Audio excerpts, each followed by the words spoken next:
یہودیوں کا ایک طریقہ جو مسلمانوں میں آ گیا ہے، جانتے ہیں کیا ہے؟ وہ قبر پرستی ہے۔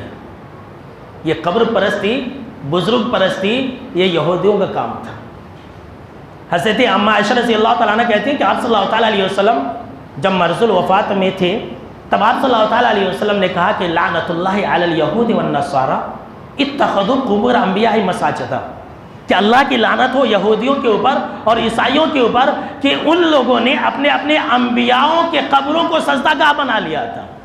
قبروں کے اوپر مسجدیں بنانا، نیک لوگوں کے قبروں پر مسجدیں بنانا، نیک لوگوں کے قبروں پر مجاور بن جانا، نیک لوگوں سے مانگنا، یہ یہودیوں کا طریقہ ہے، مسلمان کا طریقہ نہیں ہے۔ اللہ اکبر۔ اما عائشہ رضی اللہ تعالیٰ عنہ کہتی ہے کہ یہ جو آپ صلی اللہ تعالیٰ علیہ وسلم نے کہا، یہ اپنی امت کو ڈرانے کے لیے۔ دیکھیے، یہودیوں نے، عیسائیوں نے قبر پرستی کی تو مسلمان بھی کرنے لگے۔ ہر چیز کے اندر، کسی چیز کے اندر پیچھے نہیں ہے۔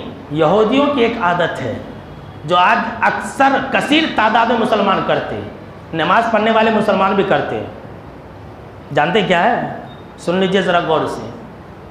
شیونگ کرنا، شیونگ کرنا یہ یہودیوں کا طریقہ ہے۔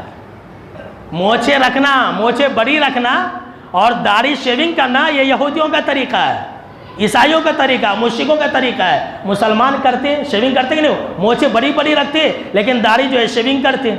یہ یہودیوں کا طریقہ ہے۔ مونچھ چھوٹی رکھنی چاہیے اور داڑھی بڑی رکھنی چاہیے۔ آپ صلی اللہ تعالیٰ علیہ وسلم کا حکم ہے کہ تم جو ہے یہود کی مخالفت کرو، تم جو ہے داڑھی بڑی کرو اور مونچھیں چھوٹی رکھو۔ آپ صلی اللہ تعالیٰ علیہ وسلم نے کہا کہ تم یہودیوں کی مخالفت کرو۔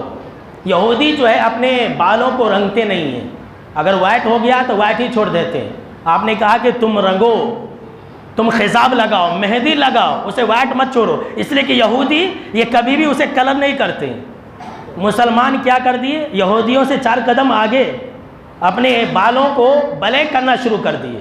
یہودی رنگتے نہیں ہیں، اب وہ تو وائٹ ہی رکھتے ہیں، لیکن مسلمان اپنے داڑھی کے بال کو اور سر کے بال کو کالا کرنا شروع کر دیتے۔ بولتے نہیں کالا لگا سکتے، جو کالا لگائے گا جنت میں نہیں جائے گا۔ سن لیجیے، کالا لگانا حرام ہے،